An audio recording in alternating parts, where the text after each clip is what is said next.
remercier ci visite bi wax nga ko léegi yàlla def na en dehors de la politique ñu am relation yoo xam ne mënoon nañoo def une visite privée ñu waxtaan suñu biir mais anam bi jàpp naa dafa gën a jekk ndax dafa jaadu entité politique yi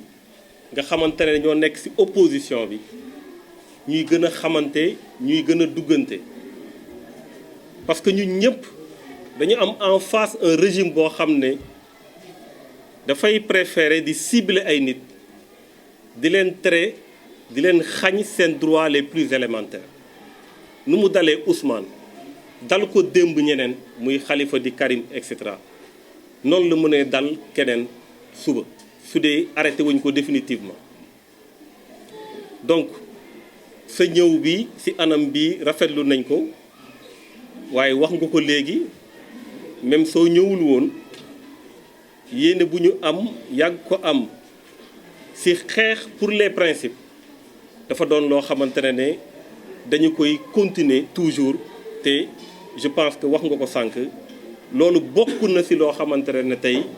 moo ñu war a gën a mën a lier moo ñu gën a war a mën a boole ndax tey wax naa ko léegi dañu recevoir xarit frère ci anam bi ma ko expliqué léegi waaye dañu recevoir tamit su dee dañ ko teg ci man walla bokk le mouvement Agir suñu logique gu bopp dañu recevoir le chef de l'opposition ci suñu logique gu bopp pourquoi ñu wax loolu parce que ba ñu waxee statut chef de l'opposition ñun dañu jëloon position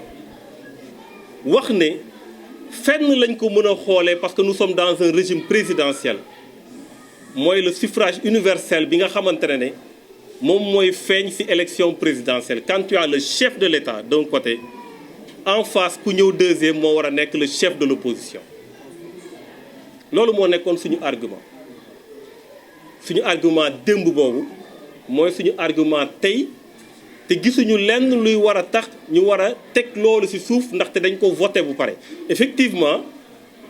bañ koy wax on était en contradiction ak ñu bëri mais c'est ça aussi la ñu war a jàpp ne lu am solo la ci suñu démocratie parce que tey suñu waxee dañu war a daje autour des principes war nañu identifier parmi les principes la pluralité démocratique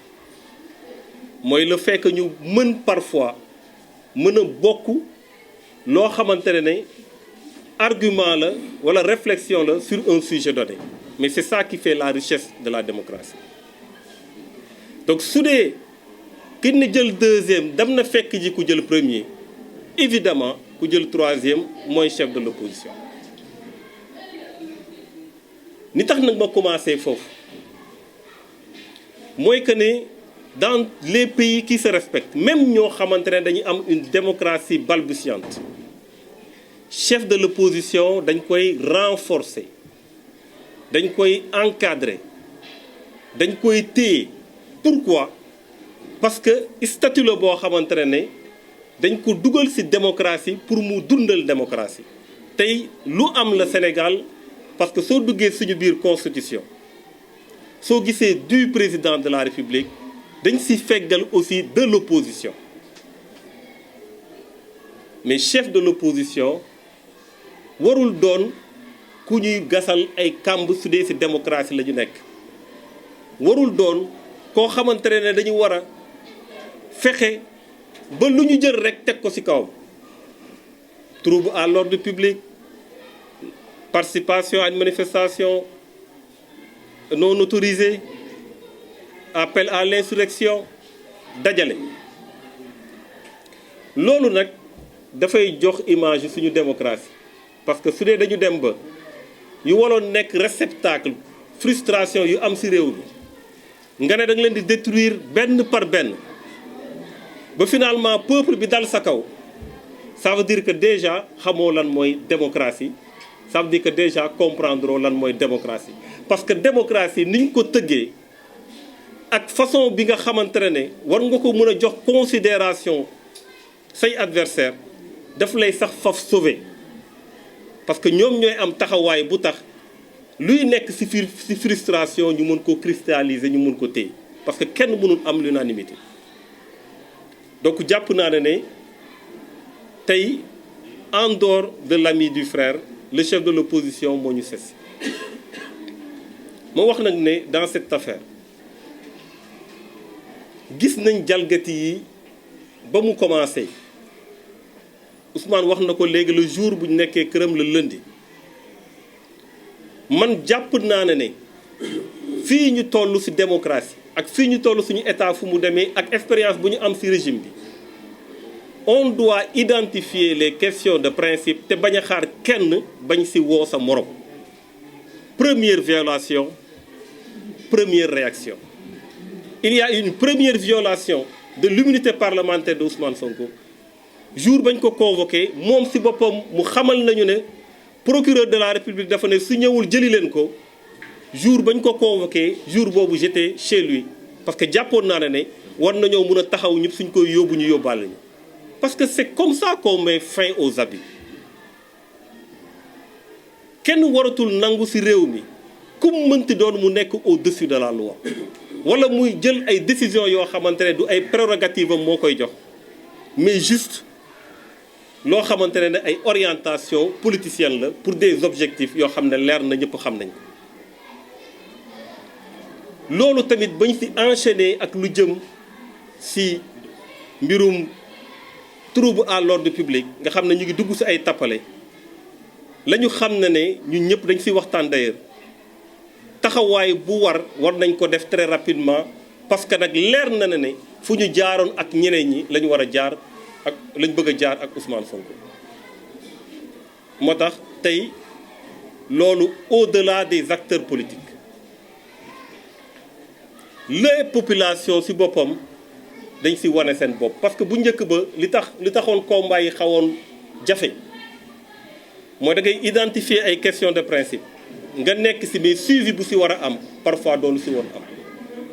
mais bii pas population yi même si dee c'est l'élément déclencheur mais élément déclencheur la boo xamante ne population yi war nañ ne plus jamais ça qu'on n'utilise plus les institutions de la République pour combattre des adversaires politiques qu'on n'empêche plus à des Sénégalais yu am seen calendrier politique war a def seen i tournée war a def seen i liggéey ñu mën leen a ne doo leen ko fi defee parce que tout simplement ñu ñoo yor état population yi ware nañu message boobu définitivement je pense que tey ñu nekk ci régime bi ils sont obligés de décrypter ce message et je pense qu'ils l'ont décrypté maintenant c'est clair qu'il nous incombe à nous tous de savoir que le message qui a été donné c'est un message boo xamante ne dafa jëm ci ñu jiite waaye dafa jëm aussi ci ñu jàkkaarloo ak ñoom moom nga Ousmane moom nga wax léegi mu laaj fondamentalement que par rapport ak yorinu réew mi ak façon boo xam ne moom la ñu opposé wu ak façon boo xam ne moom la ñu defee politique ñu xam ne population yi nit ñi de mën nañoo xàll di dem di waaxu di nekk seen mbir mais population yi am na loo xamante ne dootu ñu ko nangooti à notre niveau lu ñu mës a gëm yàgg nañ ko wax mooy les coalitions autour des principes doivent rassembler les forces vives de la nation kenn warul te des te kenn warul sax xaar ñu woo ko parce que loo xamante ne dal na ci nit démb dal ci nit tey mën a dal ci nit suba te mu mën a doon yow nga bokk ci loolu sax lu koy xeex sa intérêt la donc coalition yoo xam ne c'est autour des principes ñëpp dañ ci war a ànd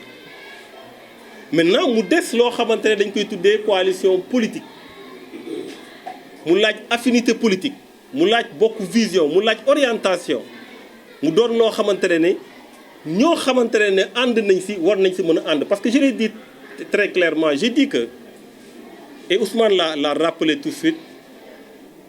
am na pluralité boo xamante ne waruñu ko rey ci réew mi y a une diversité boo xam ne waruñu ko rey ci réew mi Parce que si on a un électorat anti-Macky qui est écrasant, fort, on a besoin de cristalliser à travers l'image que nous avons, sa diversité. Mais diversité, dans une unité d'action autour des principes, c'est extrêmement important. Moi, dañuy am toujours mbégte di dajeek ñoo xamante ne yàlla def na ñu bokk génération mën a waxtaan ci réew mi am beneen façon boo xam ne gis nañ ko mooy façon bu ñuy doxalee politique. Et tey on a besoin que population yi ñu xam ne waruñu tuñu ragal les hommes politiques wala les femmes politiques parce que am na ñuy sacrifier wu tous les jours talatuñu dara nekkatuñu sa à liberté mun nañ wax sax ñu leen tëj ñu tëj sax ci kaso yi peut-être xeebuma ci luñ nekk mais parfois sax ñoo leen di tane ndax sacrifice yi ñuy def ñu bàyyi fi lu ne nag parce que fii ku fi tekki dara ci dëkk bi ñu proposé la wala ñu bëgg la dugal fenn lenn rek moo ko waral mooy souffrance bu ñu wone parce que am na beaucoup de violence mais qui montre beaucoup de souffrance. Derrière cette violence, il y a beaucoup de souffrance qui s'est exprimée. Souffrance, bobu nan lañuy def pour définitivement mu juk au Sénégal, on en a les moyens. Volonté politique mo fi dess. Et je pense que population yi tay war nañu xamné né il y a des Sénégalais yo xamantene né am nañu volonté bobu pour qu'il y ait de véritables changements dans notre pays. Maintenant, c'est clair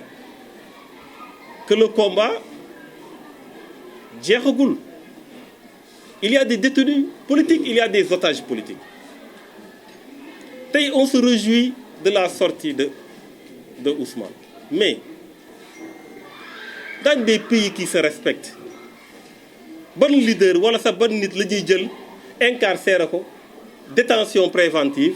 di xaar ba après pour ñuy def procès amatul. Ça n'existe plus. soo waxee ñu lay sital way France Darmanin wuyu na way Nicolas Sarkozy mais ñoo ñëpp dañu dem wuyu librement mais ñëpp xam nañ ne su lii amul woon Ousmane Sonko mandat de dépôt lay am leer na mandat de dépôt si koo xamante ne tu jouis de la présomption d'innocence nga yàqal ko activité politique am yàqal ko leneen ak leneen parce que tout simplement yow yaa mën a signer dóor mandat de dépôt mu jeex on oublie. moo tax suñu système judiciaire suñ ko changé wul kiraawaale yu mel nii day continuer di am les autorités étatiques wala les autorités judiciaires suñ leen tànnul problème yu mel nii dina continuer di am parce que je l'ai dit lépp fan la commencé mooy lundi boobu cette menace de venir prendre Ousmane Sonko moo taal dëkk bi tey alors que teguñu ko fenn parce qu'il jouit de l'immunité parlementaire et je l'ai dit et je le répète. Le procureur devient un danger pour la démocratie. Gros danger. Il devient un danger pour la démocratie de notre pays. Ceux qui sont garants de l'ordre public, nenañ désordre amna. Nenañ nit ñi attendre nañ à l'ordre public. Oui, mais kan moko def? Ñu jël ay décisions yu méngowul ak yoon bëgg ko imposer nit ñi. Et c'est ça qu'on doit refuser. Je l'ai dit dès après le qui m'a mais au nom de quoi on devrait permettre à des gens d'être au-dessus de la loi. Après ñu naan la kaay dugg fii kaay dem fële ñu koy nangu loolu suñ ko commencé nangu ñun on donne pas le bon exemple. Tant que les gens respectent la loi, nous devons respecter la loi. Mais personne ne doit jël ay ordre wala ay injonction si koo xamante ne lu mu def méngoowul ak yoon. Moo tax ba mu waxee du wuyu ji parce que am na immunité parlementaire moi j'étais là-bas le lundi. Donc je pense qu'aujourd'hui, il y a énormément de choses à faire. Yo xamantene ne yaakaaruñ ko ci régime bu fi nek. Au contraire, war nañ seen mënin. Mais xalaat nañ ne lii suñ ci jógee ak message yi ci jógee ak peuple nu mu wonee boppam jàpp nañ ne rien ne sera plus comme avant. Et ça c'est extrêmement important peuple bi xam ko ñi bëgg a jiite peuple bi aussi xam ko. Donc Ousmane ñu ngi lay gërëm ñu ngi lay sant ñu ngi lay remercier fortement ci ñëw bi di la massawu aussi ci coono yi massawu ko ci jigéenu Pastef nga xamante ne maa ngi koy wax keroog benn émission ma ne man retour de parquet yeeg yooyu dama see xam lu bëri da ngay fanaan si karo yi ba suba teel ñu yóbbu la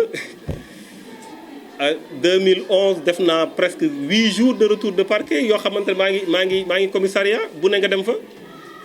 donc ma ne coono buñ leen teguñu ko fenn c'est de la torture. C'est de la méchanceté, c'est de la torture. Et léegi de plus en plus on utilise le préventif pour torturer les gens dugal la ci commissariat yi suñu paree yóbbu la repose naan détention préventive alors que yow jugé wuñ la bañ na tu es coupable et on te met dans les mêmes conditions koo xamante ne dañ ne moom il est coupable. C'est des formes de torture yoo xam ne dañ ko war a bàyyi ci réew mi donc ñu ngi lay masawu parce que lu dal sa njaboot dal ci yow. di wo aussi vraiment jaale encore une fois def nañ ko duñ ko tàyyee def ñu fi